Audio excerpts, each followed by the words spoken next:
Hello and welcome to Gamespot's full review of Mortal Kombat 11. I'm Michael Hyam, joined by our reviewer Edmund Tran, all the way across the world in Australia, to talk about his thoughts on the game. I've heard enough of your family and clan. Disrespect them at your peril.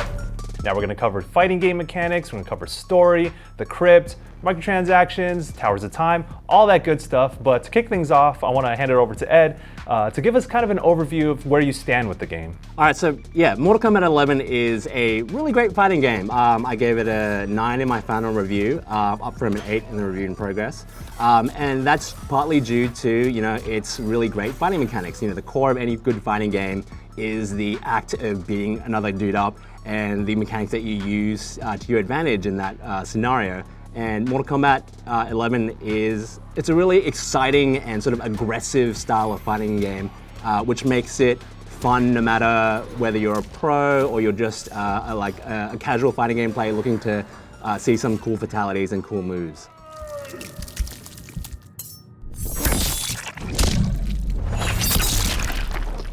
Fatality.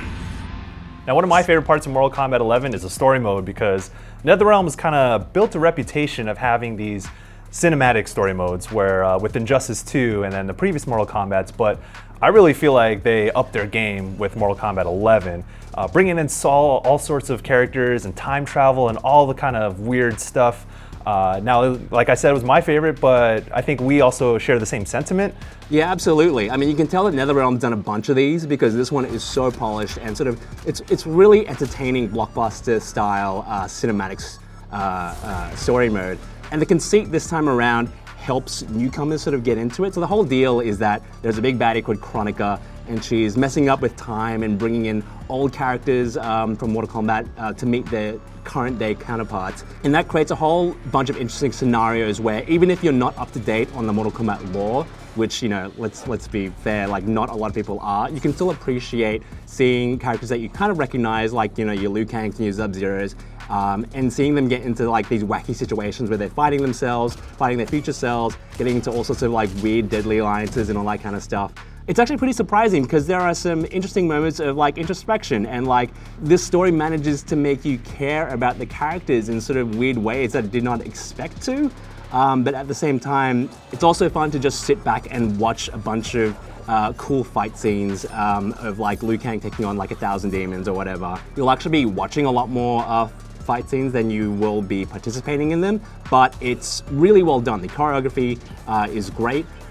Visually, it looks like really impressive. Like some of the facial animations I was like really like taken aback by. There's a lot of subtlety there, which is weird to say for a Mortal Kombat game.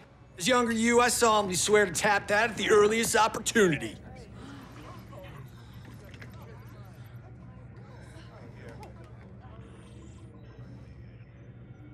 What? It's our destiny. Ouch. But yeah, like story mode is definitely one of the big highlights of Mortal Kombat 11. And yeah, it's only 3 to 4 hours, but it is something that I thoroughly enjoyed and you thoroughly enjoyed. And I think a lot of people will thoroughly enjoy.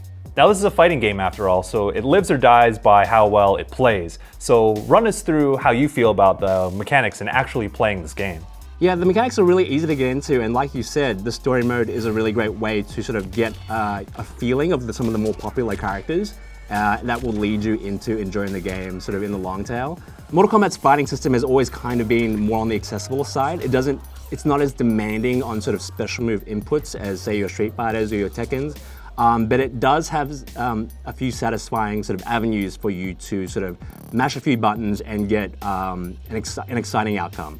So a lot of those combo strings are predetermined, and if you hit buttons in a certain combination, you will get a guaranteed combo string, which you can build off later in the game, and the game does a really good job of sort of teaching you how to do that. So there have been a few changes since Mortal Kombat X to make the game, I feel, a little bit more accessible. So the meter system is a little different. In Mortal Kombat X, you had a 3-tiered meter system, which allowed you to do sort of special things in the fight once you hit a certain threshold. And that was a good system, but it was a little confusing to know when, say you could do a combo breaker. You had to build up 2 meters of special power to be able to do that. In Mortal Kombat 11, it's a lot more simplified. It sort of looks a little more complicated at first. There's a separate meter for defensive maneuvers and a separate meter for offensive maneuvers. The reason why it works so well is that you start a match with full meter, and that sort of encourages you to use techniques like amplified special moves. So when you do a special move, you can hit R1 to use a bar of meter, which you'll already have, to sort of give it a little bit of extra damage or extra property, and sort of open up your options in a fight. Same with a defensive maneuver. You will always have a bank of defensive meter to sort of get out of a long combo string. If someone's juggling you in the air, you can just hit down and R2 to instantly escape from that. And that creates a sort of a much faster paced dynamic to Mortal Kombat 11, which keeps matches like really fun and sort of gets things exploding right out of the gate.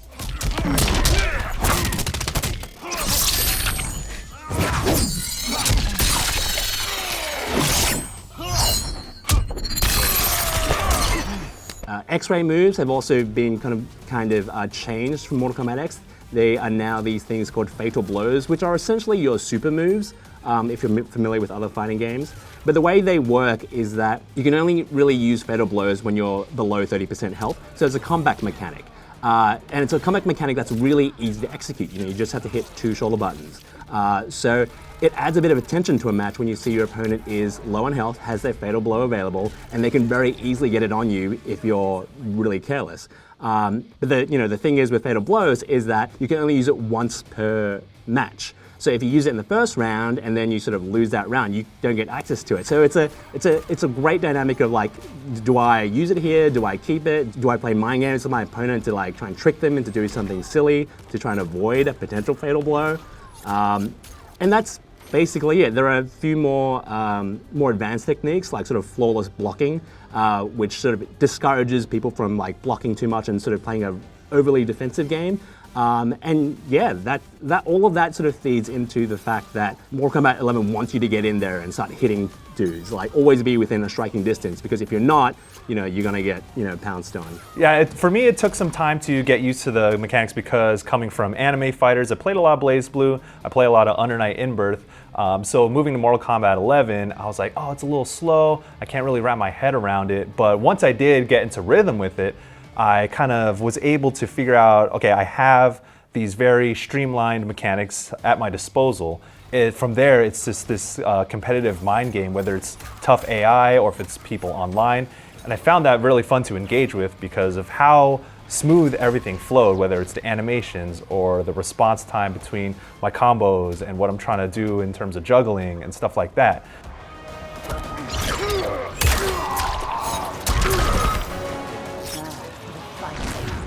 But to get to that point, whether you're a beginner or a veteran, you have to go through the tutorials because they pretty much lay out everything for you.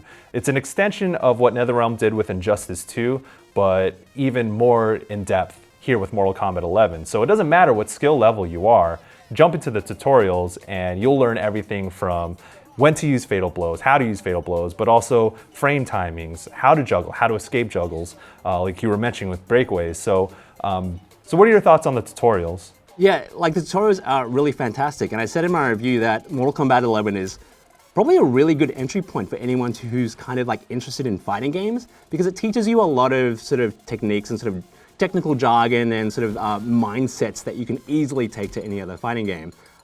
Even you and me who play a lot of fighting games and play a lot of different franchises, Mortal Kombat is its own beast. It is a very sort of rigid, sort of slower paced fighting game compared to like anime fighters, or even like your Tekkens and Street Fighters.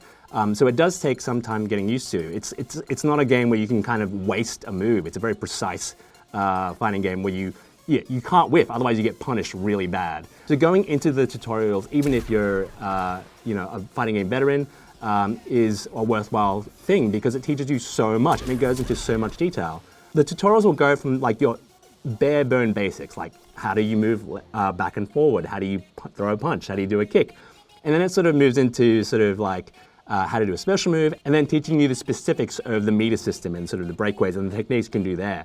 But what really impressed me was how comprehensive the advanced stuff was. So it starts teaching you how to do things like build combos and sort of think about positioning. And it doesn't just throw you in a match and give you sort of like a button prompt to like hit. It will actually just have text that says, hey, here's how you build a combo, this is the theory behind it, and this is what you can potentially do in a real match to sort of follow up with that. Now look at this, look at what you're doing and sort of see what happens. And then it will even give you examples of like, now try this, see why that doesn't work, and sort of understand that and take that away with you as well.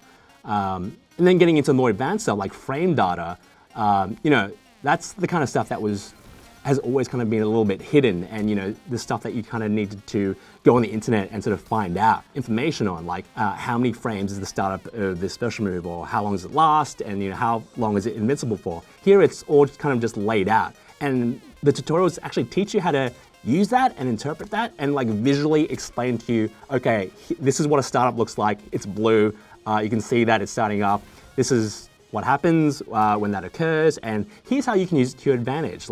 And it pits like certain moves against certain moves, and it makes you understand this one will beat this one because it's faster to execute, and so on and so forth. And then it goes into more and more examples of how you can use that information in matches to get an advantage, keep pressure up, create frame traps, and it can, to someone who doesn't play fighting games, it can be pretty overwhelming, but I feel like it's doled out in a really smart and intelligent way.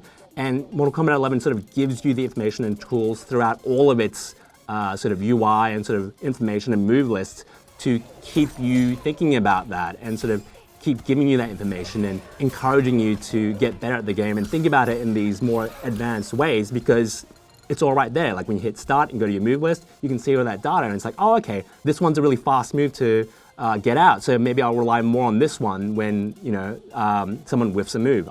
That's a quick punish. It goes one further with the character-specific tutorials as well, which sort of builds on all the advanced knowledge. A lot of fighting games have character-specific tutorials where they just run through the move list and sort of get you to do the moves and sort of see what they look like. But Mortal Kombat 11 sort of condenses that, and some people might not like this as much, but I thought it was a really great way to go about character tutorials. It focuses on around 10 specific moves and all bread and butter combos that you can that are the most useful in a fight, and it will explain to you this is useful for keeping space, or this is useful because it starts up quickly and it's safe on block. So if you use it and your opponent blocks it, you're still okay. Or it will say, this is a great move, but it's really dangerous. And then it gives you suggestions on sort of how to build upon that knowledge as well, which I find is a really good way to encourage people to sort of keep thinking about fighting games in that way. So good tutorials, very good. MK11 has so much content, and a lot of that revolves around the Towers of Time, which are evolving challenges in the game. Now, it's interesting because the Towers of Time are very different now from what they were at launch. Now, I want to get your thoughts on that. Yeah, the Towers of Time were bullshit at launch. They were unfair, they were really frustrating to play through, and I had a lot of controller throwing moments before the game actually launched officially. So the towers in Mortal Kombat are a series of fights that you can take on, and they will pit you against fighter, and the classic towers sort of just line them up for you to knock them down. So the Towers of Time are NetherRealm's sort of online sort of persistent content where they are on a timer and they rotate every day or every few hours, and you get new challenges. And the Towers of Time adds modifiers to these fights. So these could be things like the stage is on fire, or when an opponent punches you, you get poisoned, or your opponent has an assist character who can do extra damage. So these things aren't a surprise in NetherRealm games. They've done them before. But in Mortal Kombat 11, at launch, these modifiers were so unbalanced, it was almost impossible to sort of get through one without pulling your hair out. Modifiers that affected the environment, like missiles raining down from the sky, or like a blizzard freezing you, would only affect you and not your AI opponent, which meant the odds were always against you, like no matter what.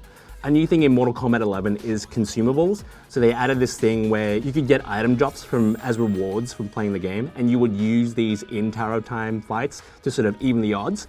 So if someone was raining down missiles, you would maybe like get an assist character, or if it was a blizzard, you would get a thing that sort of stops you from freezing every once in a while. But in its launch state, like these did not help at all. Like, there was a modifier that was utter bullshit, which was make the stage completely black, like pitch black. You can't see a damn thing. So like there would be a missile coming out of the sky and it would hit you and the screen would just go pitch black for 5 seconds and you just couldn't do anything. Your mind goes to think that, okay, I use that item that stops me from getting affected by dark things. And like, okay, and you use it and it only works for like 1 or 2 missiles before it starts happening again. And the cooldown on these things was so long that yeah, like the Towers of Time were just a bad avenue to sort of play the game. Like it was almost impossible to get to the end of one and get the rewards after it.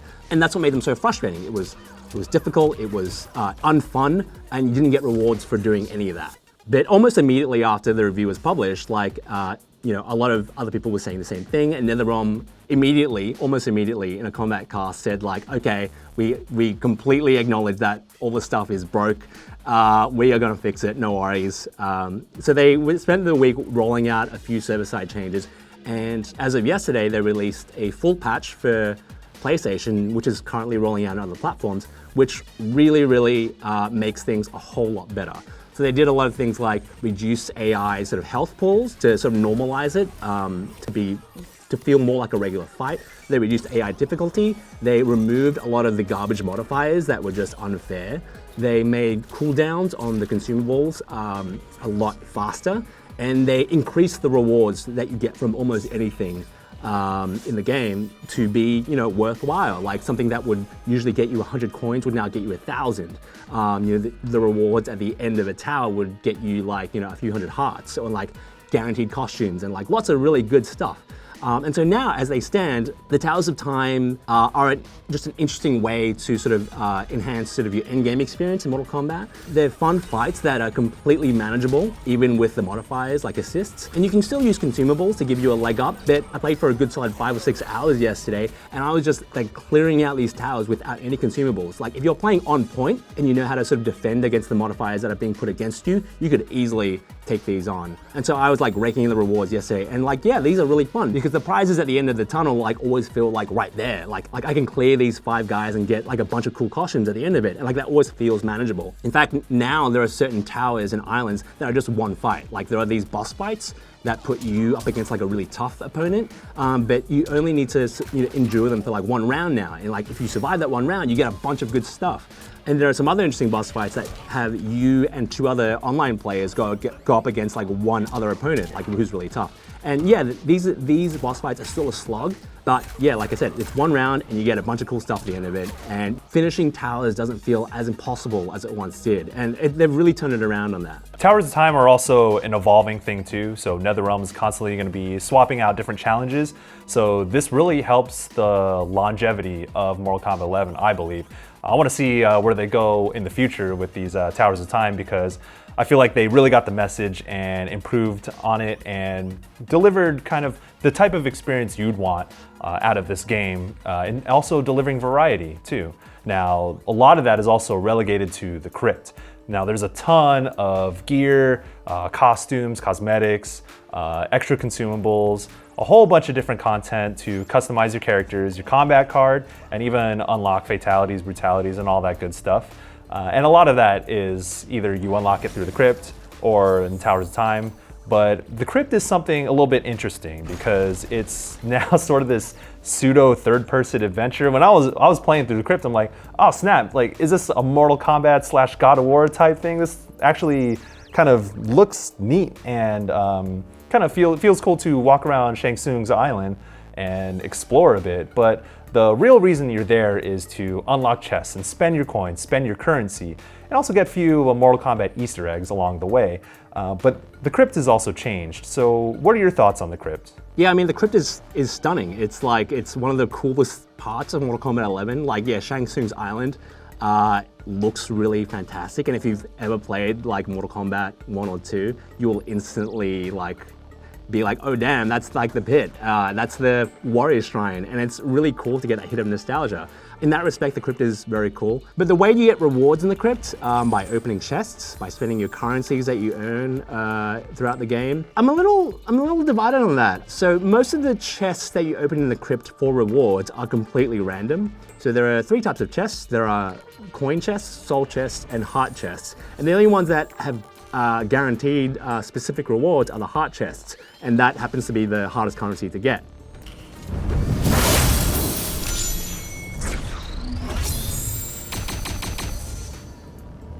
In MKX, the Crypt was kind of predetermined, so you could waltz in there, and if you had a favorite character in mind, you could easily look up a guide online and just like go straight to those chests and open them up for whatever you wanted. But now you can only do that with a certain, with a specific number of chests, which take a lot of effort to earn because the currency is rarer. So yeah, a lot of the Crypt is you running through and opening up these studio loot boxes, which can be a little frustrating. No one likes randomness, especially in a fighting game with so many unlockable things like variation icons, concept art, costumes, gear pieces. If you have a favorite character in mind, you want stuff for that character. So that randomness can be very frustrating. There are avenues to do that. I mean, you can get rewards from the Towers of Time, which shows you what you might be getting from a particular challenge, and you can buy them with the premium currency in a rotating store, the premium currency that you also earn through playing the game sometimes. I think I was more bummed about the Crypt pre-patch. The post-patch, the rewards you get are so much more generous. Even after like a bad Crypt run, I can just go back to playing the towers for a couple hours and stockpile a bunch of stuff to go back and tear through the Crypt again. So the random aspect of the gear progression and all that kind of stuff is a bit of a bummer, but the way that Mortal Kombat 11 has increased its rewards, allowing you to go back to the Crypt more often, feels like it kind of resolves a bit of that. It's not perfect, but it's not exactly a deal breaker anymore. So we've covered so much content in MK11 because there is so much, but one of the things that really helps the longevity, including some of these rotating events like Towers of Time and rewards, is the competitive aspect. Playing online, connectivity issues, and stuff like that really can make or break a fighting game. But in your experience, all the online competitive stuff seems to have gone quite smoothly. The online experience in MK11, I have not had any problems with that whatsoever. All the matches I've played online on sort of PS4, PC, and Switch have all been like really smooth. It does some interesting things with the casual matchmaking side, where before you get into a match, you can see who your opponent is, what their win ratio is like, your chances of winning, the type of connection they have, your ping, and all that kind of good stuff to sort of make a decision whether you want to get into that fight or not. So if you roll up and someone has like a 300 ping, you're like, no, screw that, get the next guy. You can do that, and I really appreciate that, especially when I want to only play like good online matches. It also has a ranked matchmaking mode, which is great. It puts you in a best of 3.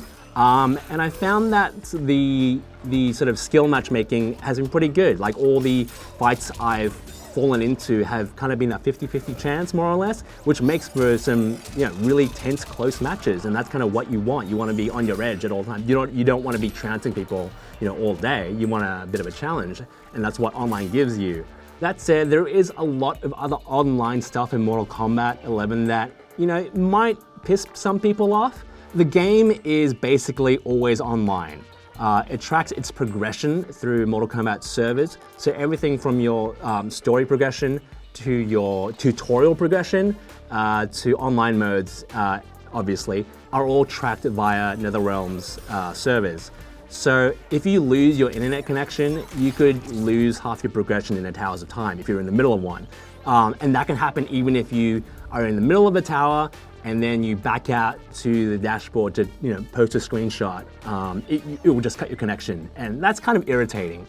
If you're on PC or like a console and it's always connected to the internet, like that kind of irritation will like mostly be rare, but obviously different people have different situations. Some people can't always be online, and if you're offline, you can only access certain modes like story and tutorial, but you won't get rewards for those things. This is also an issue on Switch, where most Switch players play handheld, and Wi-Fi can sometimes be spotty.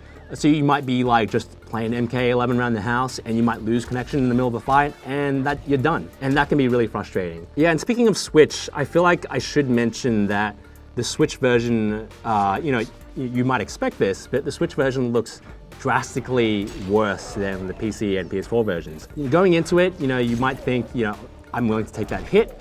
So long as the game performs fine, that's great. And the fights on the Switch version do perform, great. They're at 60 FPS. There are the odd occasions where it will hitch, like during sort of cutscene transitions or fatality transitions, or during story mode and stuff like that. But the core fighting is smooth. But the visual fidelity is sort of a lot lower than what you might expect from the Switch. Like, all the colors are very, very washed out. There's no contrast at all, and it's a bummer because part of what makes Mortal Kombat 11 great is how good it looks, you know, and the sort of cinematic aspect of its visual flair and all that kind of stuff. It looks gory because it's believable, and on Switch you just don't get that at all. It's really most egregious in the Crypt, which sort of banks on its visual splendor on, you know, the main platforms. And on Switch, you know, you can't see more than a few feet in front of you. There's just like a thick fog that, you know, it's crazy. It's like, am I playing like Silent Hill here or what? It's insane. You know, that's not just a knock on the Switch, because, you know, Switch has had really great AAA ports like Doom and Wolf and stuff like that. It's a bummer to see Mortal Kombat not perform as well on Switch, because this would have been a really great game, sort of practice on the go. And the online thing and the visual fidelity thing just makes it, you know, a bit of a disappointment.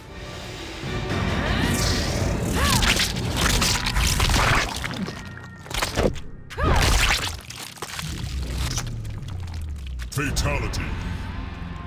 Cassie Cage wins.